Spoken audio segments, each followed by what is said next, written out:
Yeah, a lot of strong emotions from people who gathered here outside of the Capitol. And as you mentioned, at one point, two small groups of protesters, dueling protesters, started clashing and yelling at one another. So tensions were certainly high. I want to show you some video from earlier today. Now, abortion opponents are very frustrated in those Senate lawmakers repealing the near total abortion ban, and they are calling out the two Republican lawmakers who joined Democrats in voting for the repeal. One anti-abortion activist says this is motivation to elect more leaders against abortion.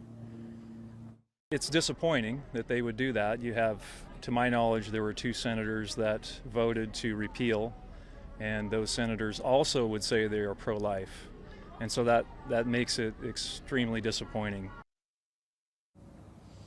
And while the House and the Senate both passed the repeal of the 1864 law, abortion rights activists say this fight is far from over. The repeal of the near total abortion ban doesn't go into effect until 90 days after the legislative session ends. And we don't know when that could be, but last year the House and the Senate adjourned at the end of July. So right now, the near total abortion ban could still become law temporarily this summer. Meanwhile, as Dennis mentioned, an abortion rights measure will likely be on the ballot in November.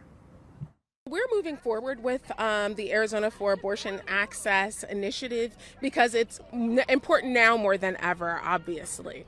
And, we are very well of, some of the anti-abortion scams that are happening to intentionally confuse voters and deceive voters.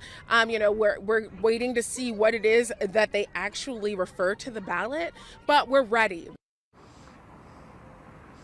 Now, the ACLU of Arizona also responding to the vote today, saying in part, without further court intervention, Arizonans may still lose access to abortion care for months. Despite this 11th hour repeal, politicians should never have this much power over our bodies and health care decisions. Meanwhile, Planned Parenthood of Arizona filed a motion with the Arizona Supreme Court today. It is requesting a stay to prevent the near total abortion ban from taking effect after the House and both the Senate voted to repeal it.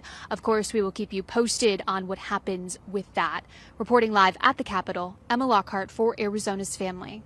Emma, thank you. And the governor is signing off on this bill at 1 tomorrow afternoon. We will live stream that on our AZ Family News app. We put together a whole section on abortion in Arizona to get you caught up on all these challenges. Just click the menu tab at the top of our website and AZ Family News app now.